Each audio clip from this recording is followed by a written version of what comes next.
नमस्कार मित्रांनो, आजच्या या व्हिडिओमध्ये आपण TRTIमध्ये ज्या वेबसाईटवरती एक अपडेट आलेली आहे बँक अपडेट डिटेल, तर त्या संदर्भात आपण या ठिकाणी जी अपडेट आहे तर ती पाहणार आहे. नेमकं जी अपडेट आहे तर ती काय आलेली आहे आणि त्यासाठी आपल्याला काय करायला पाहिजे. तर त्यासाठी आपण या ठिकाणी जी ऑफिशियल वेबसाईट आहे TRTIची, तर त्या ठिकाणी तुम्ही व्हिजिट केल्यावर तुम्हाला या ठिकाणी जी डॉक्युमेंट व्हेरिफिकेशनची जी नोटिफिकेशन आहे तर ती या ठिकाणी तुम्हाला पाहायला मिळणार आहे. आणि त्यानंतर या ठिकाणी आपल्याला ऑनलाईन लॉग इन अर्ज जो आहे तर तो त्या ठिकाणी आपण क्लिक केल्यावर आपण लॉग इन करण्यासाठी आपले जे युजर नेम आणि पासवर्ड आहे तर ते त्या ठिकाणी आपण एंटर करून या ठिकाणी आपण लॉग इन होणार. तर लॉग इन केल्यावर जर आपण पहिला अजून लॉग इन केला असेल आणि त्यानंतर तुम्ही लॉग इन जे आहे तर ते लॉग आउट न करता तुम्ही बाहेर पडला असाल तर त्यासाठी तुम्हाला डायरेक्ट या ठिकाणी आधार व्हेरीफाय डिटेल जे आहे तर ती पाहायला मिळणार आहे. आणि आधार व्हेरीफाय या ऑप्शनवरती क्लिक करून तुम्ही सिम्पली जे आधार व्हेरिफिकेशन आहे तर ते त्या ठिकाणी करू शकतात. तर आधार व्हेरिफिकेशनसाठी तुम्हाला सिम्पली आधार व्हेरीफाय या ऑप्शनवरती क्लिक करून जो OTP वगैरे आहे तर ते त्या ठिकाणी सबमिट करून कंप्लीट व्हेरिफिकेशन आपल्याला करायचं आहे. त्यानंतर आपण या ठिकाणी प्रोफाईल या ऑप्शनवरती जसे क्लिक करू, मी प्रोफाईल या ऑप्शनवरती क्लिक करणार. तुम्हाला तुमची जी प्रोफाईल आहे तर ती पाहायला मिळणार आहे आणि त्या ठिकाणी आपल्याला एक नवीन अपडेट दिसणार आहे, अपडेट बँक डिटेल. सिम्पली आपल्याला अपडेट बँक डिटेल या ऑप्शनवरती क्लिक करायचं आहे आणि त्या ठिकाणी आपली जी बँक डिटेल आहे, अकाउंट नंबर असेल, ब्रांच असेल, IFSC कोड असेल, आपला जो पासबुक असेल त्याची PDF वगैरे ती फाईल जी आहे तर ती त्या ठिकाणी आपल्याला अपलोड करायची आहे. तर ती ही बेसिक वेबसाईट अपडेट डिटेल या ठिकाणी अपडेट आलेली आहे. तर या ठिकाणी आपण पाहू शकतात आपल्याला एक नोटीस दिलेली आहे important, upload valid bank detail. आपले जे बँक पासबुक असणार त्यावरती आपल्याला बँक अकाउंट नंबर असेल, IFSC कोड असेल, बँक नेम असेल, तर ही संपूर्ण माहिती आपल्याला त्या ठिकाणी व्यवस्थित आणि क्लिअर दिसायला पाहिजे. अशा पद्धतीची जी पासबुक फाईल आहे तर ती आपल्याला त्या ठिकाणी अपलोड करायची आहे.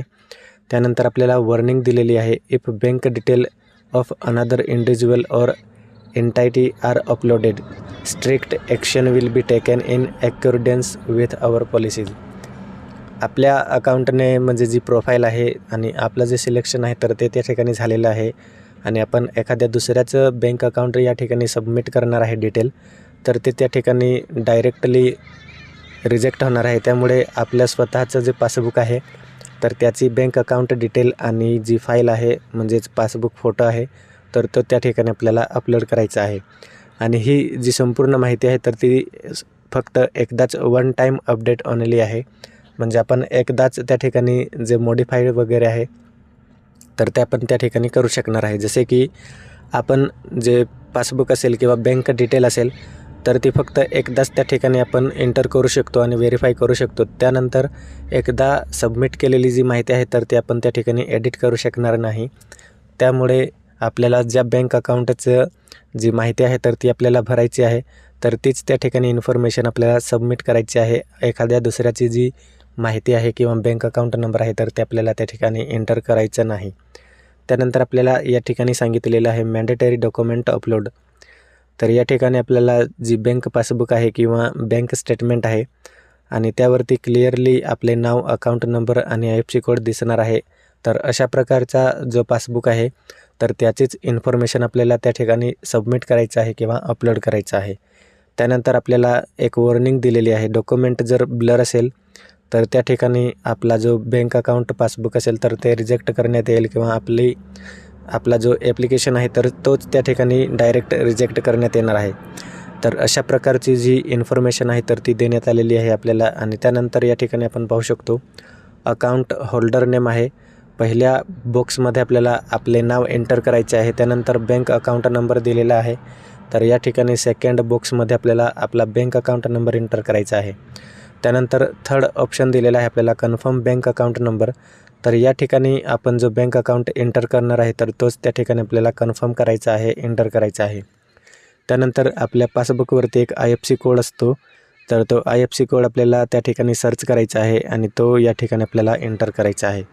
जसे आपण आपला account number, IFSC code enter करू, आपल्या बँकेचे नाव आणि ब्रांचचं नाव त्या ठिकाणी ऑटोमॅटिक येणार आहे. त्यानंतर आपल्याला या ठिकाणी आपल्याकडे जर पासबुक असेल तर ते पासबुक आपण या ठिकाणी अपलोड करू शकतो. पासबुक नसेल तर त्याचे जी बँक स्टेटमेंट असते तर तीसुद्धा तुम्ही या ठिकाणी अपलोड करू शकतात.